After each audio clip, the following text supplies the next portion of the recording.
Let me start with some backstory. My mother-in-law, Margot, 65, female, and I, 30, female, never got along. I tried to be nice to her, but she was always cold to me. No matter what I did, I could never get her to warm up. She would often make passive-aggressive comments about me, things that seemed like compliments on the surface, but always had a hidden insult. She constantly implied that I was not good enough for Ted, 33, male, like I did not deserve him.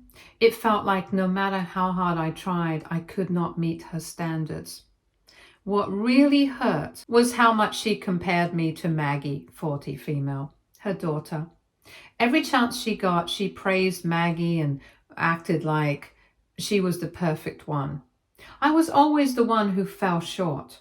It felt like no matter what I did, I could not win. Margot always made it clear that she did not think I was the right fit for Ted, and that made things difficult. I tried to stay polite and keep things civil, but it was hard when I felt like I was constantly being judged and compared. It made me wonder if Margot would ever accept me, but I kept trying to be the person she wanted me to be. In the end, though, it never seemed to matter. No matter how much I tried, Margot never really accepted me. It was clear I would never live up to her expectations. Anyways, I found out I was pregnant a month before my wedding, and my mother-in-law, Margot, made sure to remind me every chance she got that my pregnancy was not as perfect as my sister-in-law Maggie's. My husband Ted and I were thrilled when we saw the positive test. We were excited to start this new chapter together. But Margot did not see it that way. She thought the timing was all wrong, and because of that, she treated my entire pregnancy like it was something to be ashamed of. From the moment we told her, her reaction was cold. She gave us a forced smile and said a quick, "Congratulations," and then immediately started talking about Maggie's pregnancy. She went on and on about how Maggie had done everything in the right order.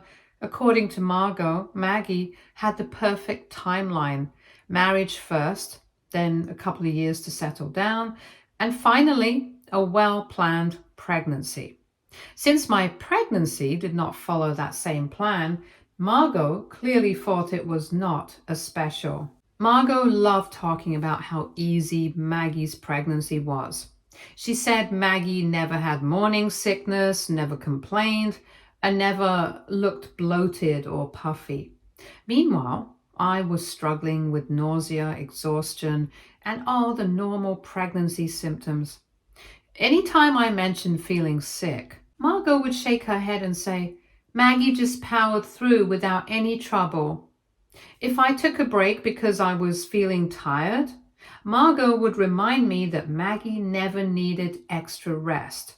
No matter what I did, it felt like I was being compared to Maggie, and I was always falling short. Food became another issue. Maggie, according to Margot, had the perfect pregnancy diet. She only ate organic foods, avoided all processed foods, and made sure to follow the exact nutrition guidelines. I, on the other hand, was struggling to keep anything down some days, and on other days I craved things that weren't exactly healthy. Margot would watch what I ate like a hawk. If I had anything she did not approve of, she would make a disapproving face or sigh loudly. She even made a comment that Maggie was so disciplined that she barely gained any extra weight during pregnancy. I knew she was hinting that I was gaining too much, even though my doctor told me everything was fine. As my belly grew, Margot had even more to say. She constantly talked about how Maggie carried so beautifully and had a perfect little bump. Meanwhile, she would look at me and say things like, "Some women just get big everywhere." And it was not even just the weight. She also had something to say about my maternity style. Maggie had apparently stayed stylish and elegant throughout her pregnancy, while I wore whatever felt comfortable. Margot would mention how Maggie had always looked so put together and how it was nice to make an effort. Every milestone in my pregnancy became an opportunity for Margot to compare me to Maggie. When I had my baby shower, Margot talked about how Maggie's was so elegant and well planned. When I shared my nursery ideas, Margot reminded me that Maggie's nursery had been perfect, straight out of a magazine. Even when I took maternity photos, Margot found a way to put me down, saying that Maggie had looked so radiant in hers. I had barely adjusted to life with my newborn daughter, Lily, when Margot suddenly changed. After months of making me feel like I was not good enough, she started acting like the most loving and involved grandmother. It was not a slow transition either, it was almost overnight. One day, she was still making subtle comments about how I looked exhausted, how Maggie had done things better, and how my house was not as perfectly kept as Maggie's had been. Then, all of a sudden, she was calling me regularly, asking about Lily, offering to come over and help, acting as if we had the warmest relationship in the world. At first, I was confused, and then I found out that Maggie had suffered a miscarriage. It was heartbreaking news. I felt awful for her, but suddenly it all made sense. Margot had spent my entire pregnancy acting like it was second rate because she had Maggie to put on a pedestal. Now that Maggie had lost her pregnancy, Margot wanted to latch onto my baby like nothing had ever happened. She started buying gifts for Lily, things she never would have bothered with before. Expensive clothes, fancy toys, books. She said she could not wait to read to her. She talked about babysitting, about taking Lily on outings, about being a big part of her life. She even tried to give me parenting advice, acting like she had been my biggest supporter all along.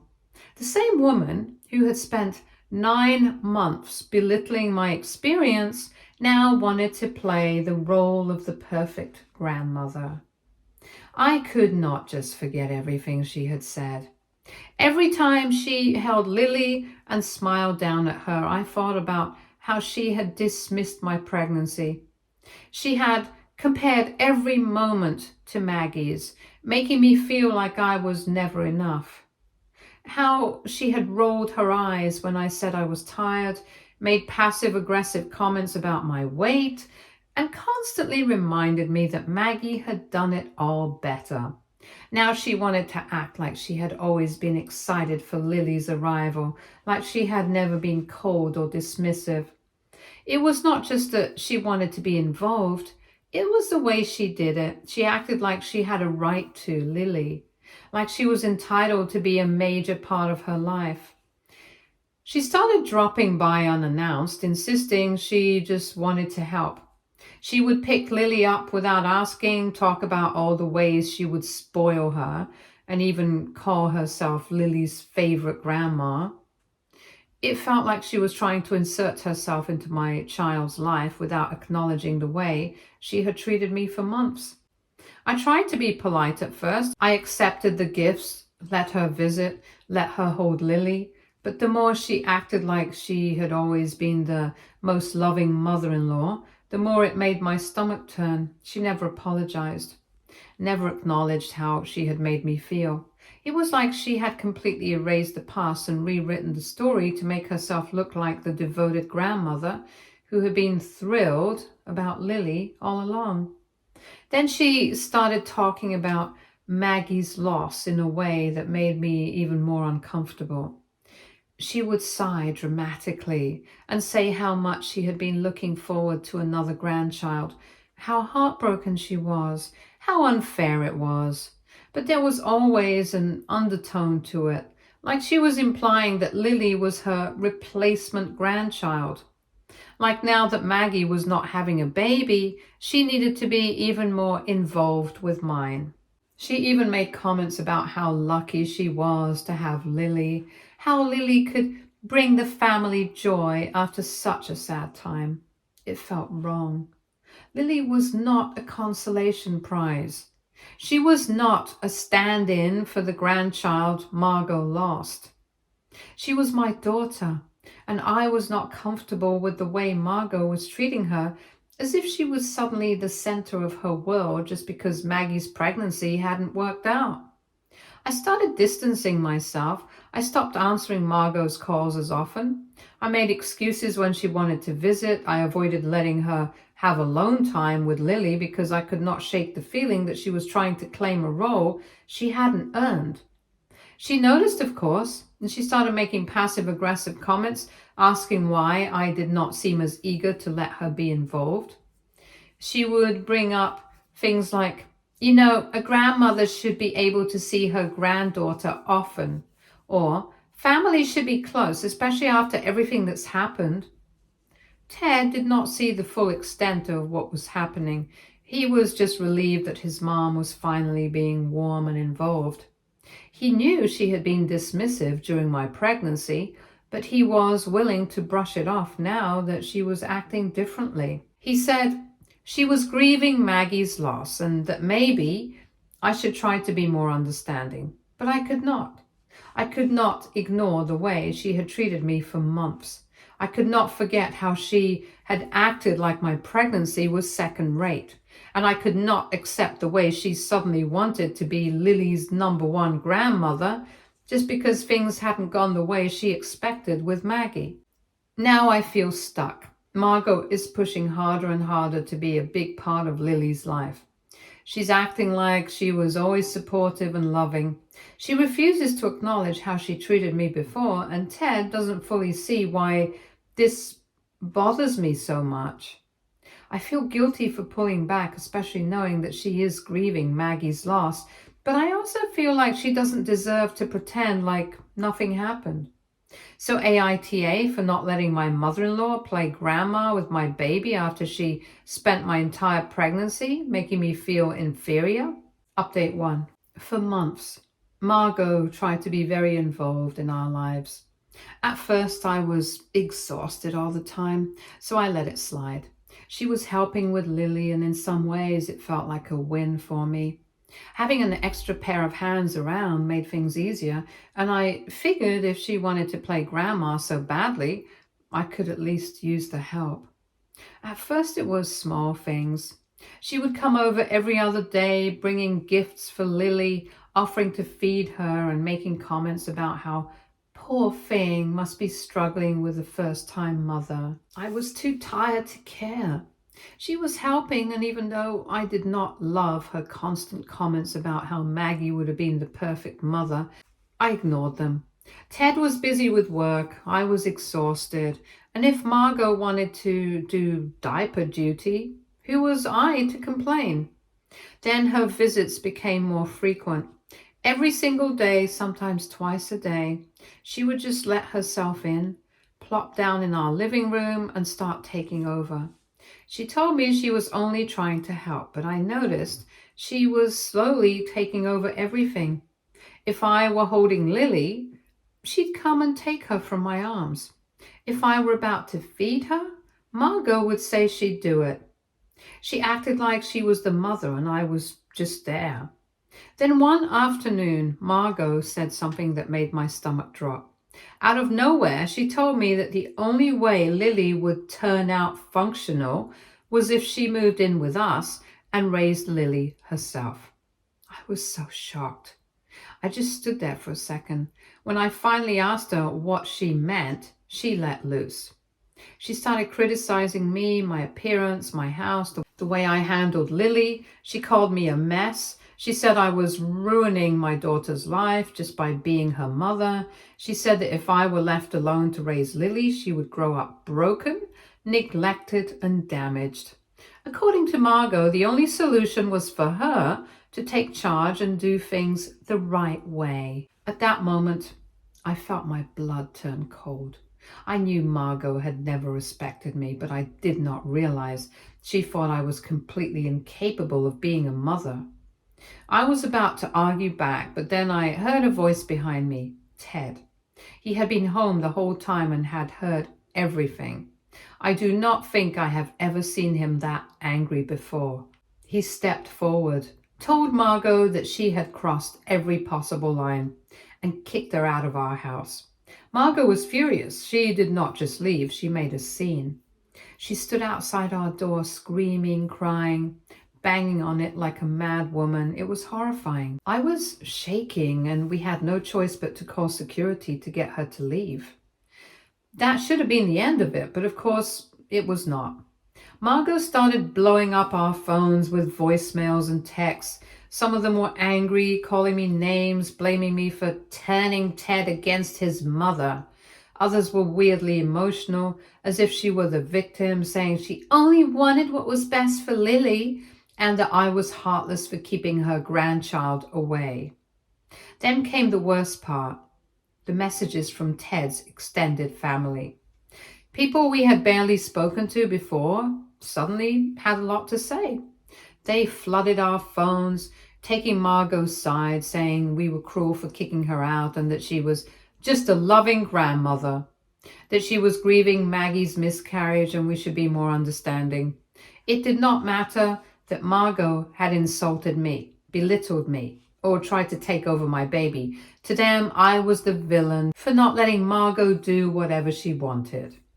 It was overwhelming. I did not know how to handle it. Every time I opened my phone, there were more messages, more people trying to guilt trip us, more accusations, more people telling me to be the bigger person.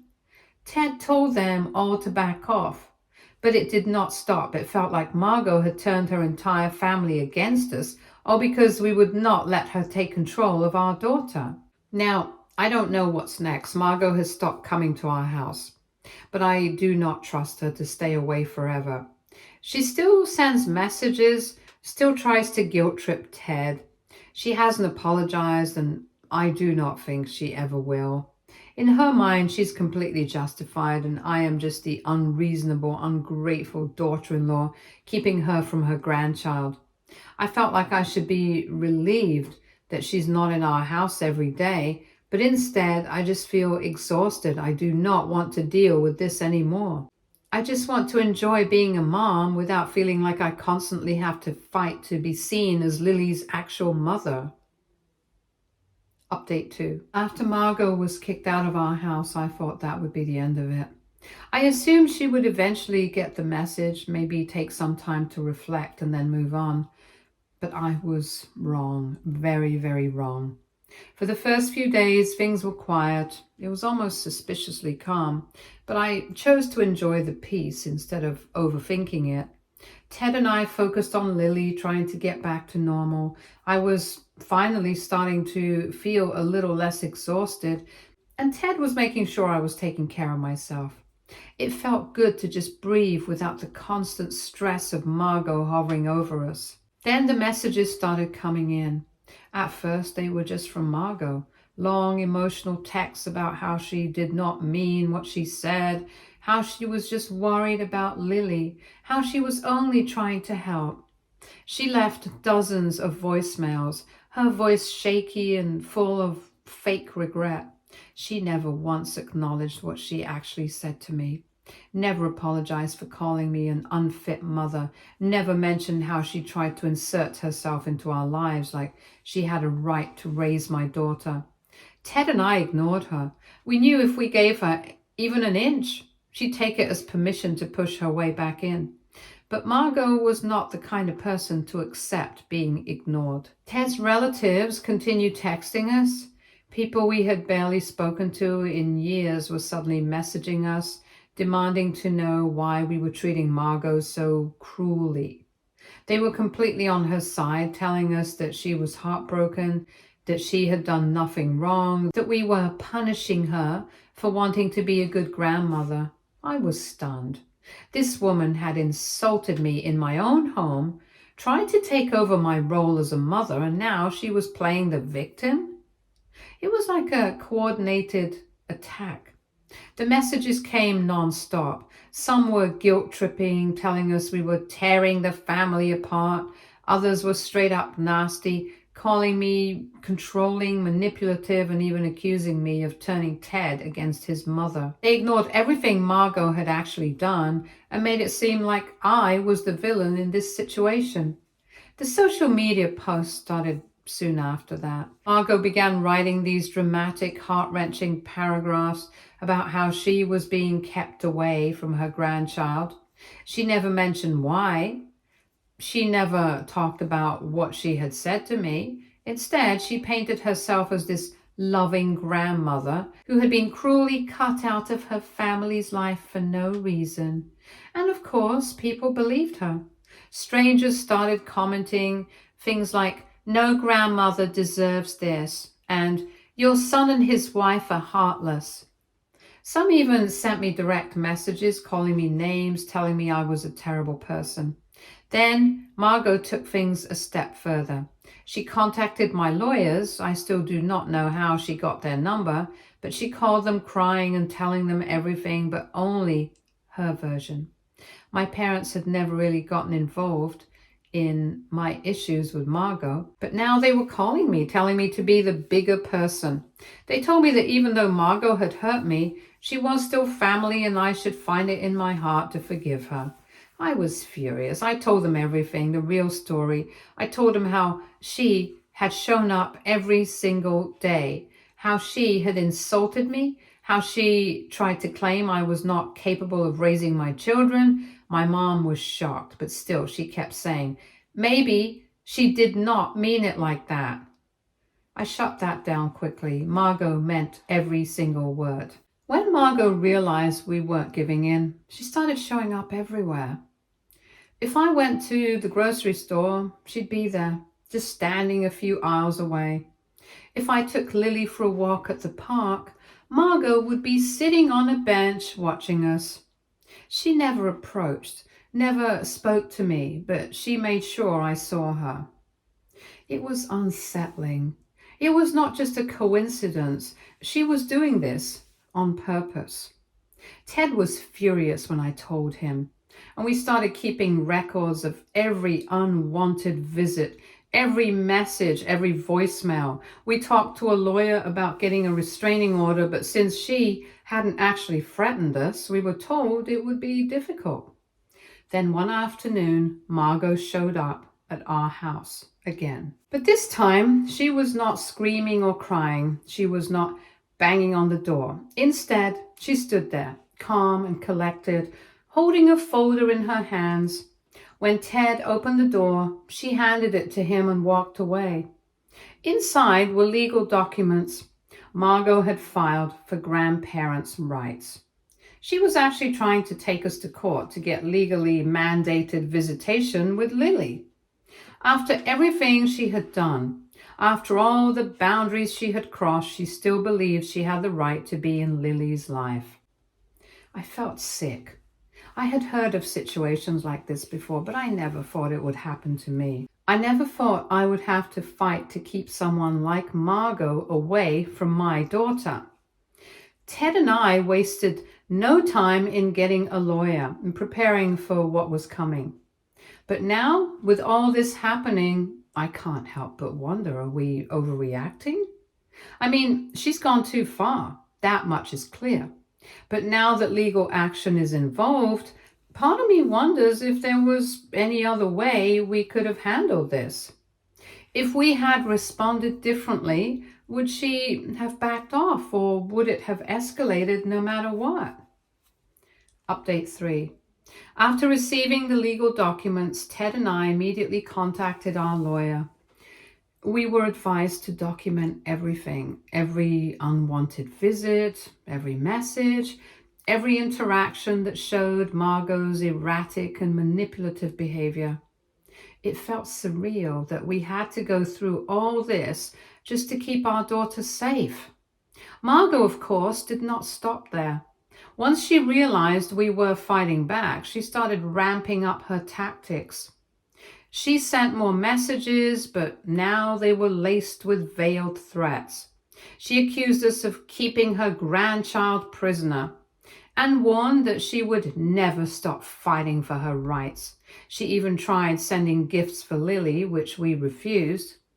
That led to another storm of messages accusing us of stealing a grandmother's love from a child. Then, one evening, we caught her parked outside our house, and she was not just driving by or making a quick stop.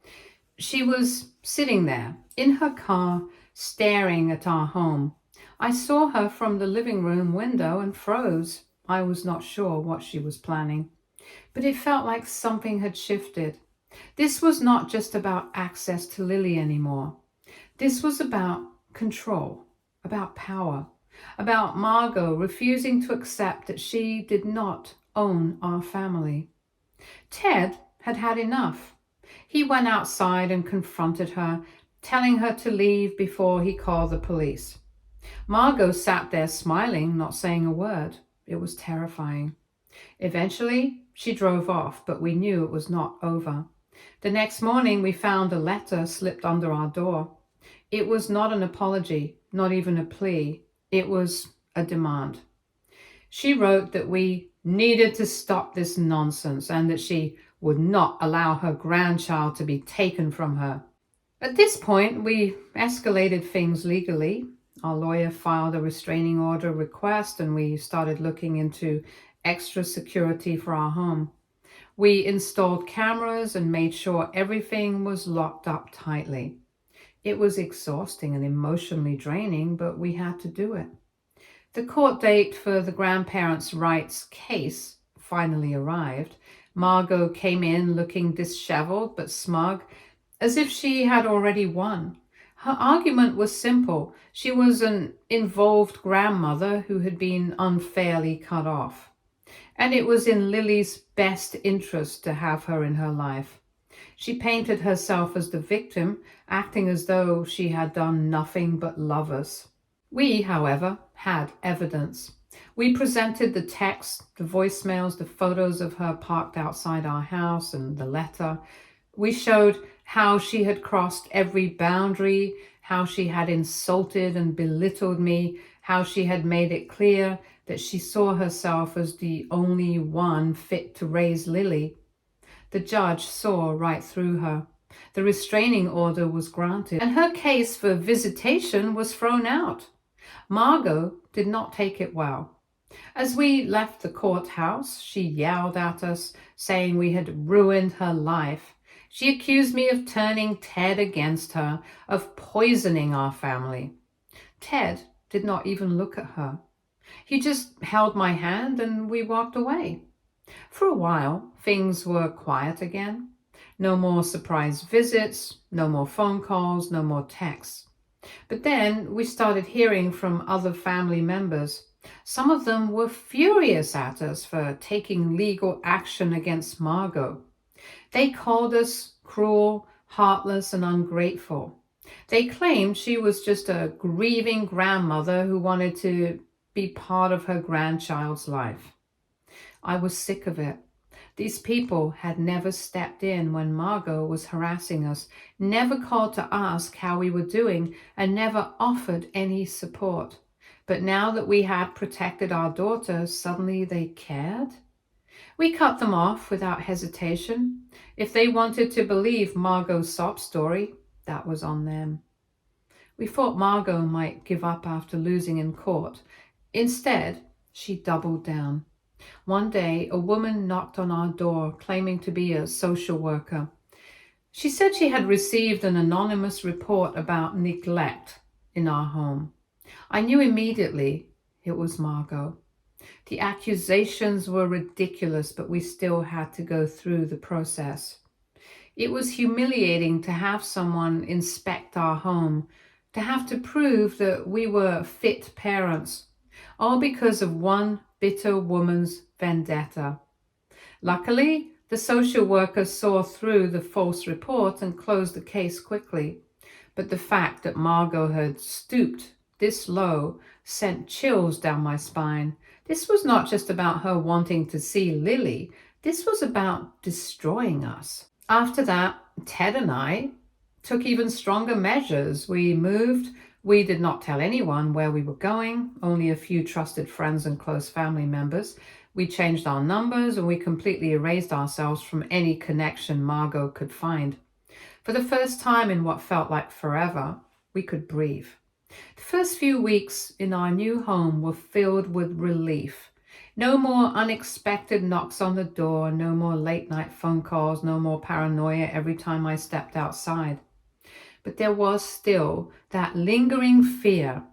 I kept checking the cameras, half expecting Margot to show up somehow. Then, about a month after we moved, a package arrived at our old address.